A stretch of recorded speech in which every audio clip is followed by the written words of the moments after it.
साथीहरु है अब फेरि चेक गरौँ है त आज लास्ट डे हो मेरो 64.15 फेरि पटा ओके 64.15 साथीहरु हेलो साथीहरु देख्नुभयो होला है मेरो 64.15 भएको है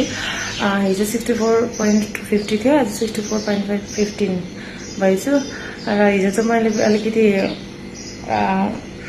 डाइट चाहिँ फलो गरिन भनौँ न सो त्यस्तो हुँदो रहेछ वेट फ्लक्चुएट हुँदो रहेछ मैले ट्राई पनि गरेँ कि साँच्चै नै त्यस्तै भयो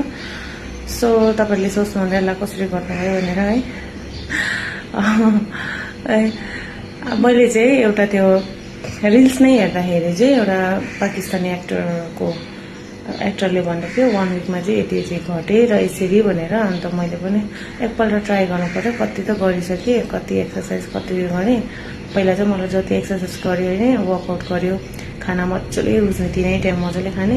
र यो पालि यो 1 विक च्यालेन्जमा चाहिँ मैले बिहान उठेर खाली पेटमा चिया सिड 1 ग्लास त्यहाँदेखिको अब सबैले ब्रेकफास्ट गर्दा म चाहिँ 2टा अन्डा उसिन बाहिरको व्हाइट मात्रै र त्यसको आधा घण्टा बाद एप्पल फेरि आधा घण्टा बाद ग्रीन टी 12 बजे पनि सेम 2टा एग है बाहिरको व्हाइट खाली र आधा घण्टा बाद एप्पल र फेरि आधा घण्टा बाद ग्रीन टी बेलुका पनि त्यही डिनरमा पनि त्यही तर म चाहिँ 7 बजे भित्र नै गरेर चाहिँ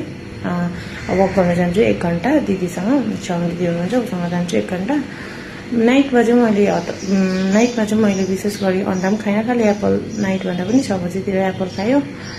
ग्रीन टी खाँदिनँ किनभने ग्रीन टी चाहिँ प्रेसर लो हुन्छ भनेर चाहिँ प्रेसर लो हुनेलाई झन् त्यसो गर्दै चाहिँ गरेँ हिजो चाहिँ मैले अलिकति बदमासी गरेको थिएँ हुन्छ कि हुँदैन भनेर साँच्चै नै अब उयो हुँदैन रहेछ मैले डाइट फलो नगरेर खानाहरू खाएर 12 बजेको कुखुराको सुप बनाएको थिएँ हस्बेन्डले साह्रै मिठो भयो भनेर भन्नुहुँदै थियो एकपल्ट चाहिँ मैले पनि ट्राई गरिरहेको थिएँ खाँदा हुन्छ कि हुँदैन भनेर वेटमा चाहिँ धेरै फरक पर्दो रहेछ तपाईँले गर्नुभयो भने चाहिँ 7 डेज कम्प्लिटली गर्नुहोस् हिजो अस्ति चाहिँ मैले अलिकति भएको थियो डाइट मेन्टेन फलो मतलब सेम रुटिनले चाहिँ गएको थिएन पुरा फरक गर्दो रहेछ साथीहरू तपाईँले गर्नुभयो भने गर्न सक्नुहुन्छ तर अलिकति वर्किङ वुमन जो चाहिँ अब है काम गर्नुहुन्छ उहाँहरूलाई साह्रो पर्छ र यो